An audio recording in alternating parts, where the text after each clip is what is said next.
हरिओम मित्रों, एक बहुत कंजूस राजा था।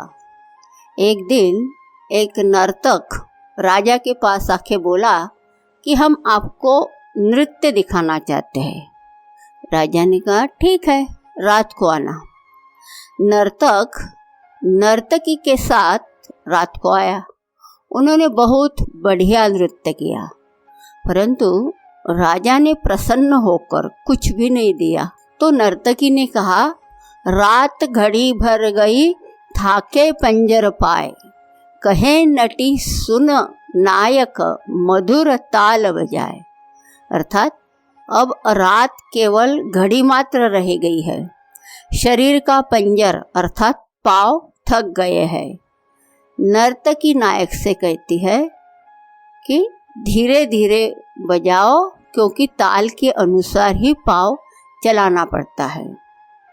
नायिका के वचन सुनकर नट कहता है कि बहुत गई थोड़ी रही, थोड़ी भी अब जाए, कहे नायका सुन नटी ताल में भंग न आए। इतना कहना ही था कि राजकुमारी ने अपना नौलखा हार उतार कर दे दिया। राजकुमार ने अपनी अंगूठी उतार कर नर्तक को दे दी। एक महात्मा भी वहाँ पहुँचे थे, उन्होंने भी अपना कंबल दे दिया। राजा को आश्चर्य हुआ कि सब कुछ न कुछ क्यों दे रहे हैं।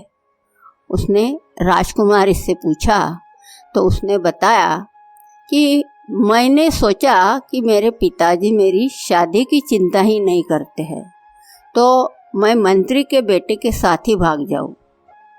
पर जैसे ही सुना कि बहुत गई थोड़ी रही, तो सोचा कि आधी उम्र तो निकल ही गई है, अब कलंक लेने से क्या लाभ है। ऐसा सोचकर मैंने अपना नौलखा हार नर्तक को दे दिया। राजकुमार से पूछा गया, उसने कहा कि मैंने सोचा मेरे पिताजी सिंहासन छोड़ ही नहीं रहे हैं, मैं राजा कैसे बनूं, क्या करूं, आपकी हत्या करने का सोच रहा था।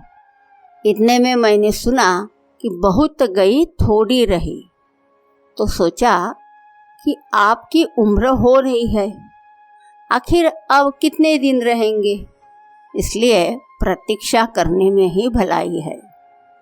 ऐसा सोचकर मैंने अंगूठी दे दी। महात्मा जी से पूछा गया तो महात्मा जी ने बताया, मैं भी सोच रहा था कि इतने दिन तो त्याग तपस्या की, परंतु भगवान नहीं मिल रहे, तो रह लिए। अब अपने परिवार के पास चले, पर जैसे मैंने सुना कि बहुत गई थोड़ी रही, तो सोचा कि क्या अब क्या जाना, इसलिए मैंने अपना कंबल इन्हें दे दिया। राजा को बात समझ में आ गई और उसने तुरंत अपनी कन्या का विवाह किया और अपने लड़के को राज्य देकर मोक्ष मार्ग में महात्मा जी के साथ अग्रसर हो गया। तो मित्रों, शरीर दिन प्रतिदिन क्षीण हो रहा है, फिर भी व्यक्ति अपने आप के उद्धार के लिए कोई प्रयास नहीं करता है।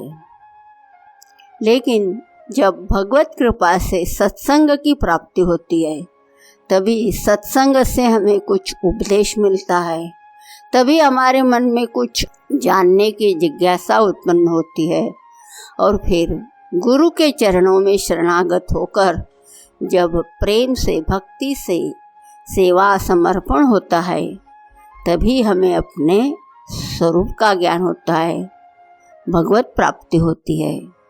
तभी कोई आकर हमारी असलियत बताता है और इसी से हमें प्रबोध हो सकता है कि आज तक हम अपना जीवन ऐसे ही मोह में जीते आए हैं। हरि ओम।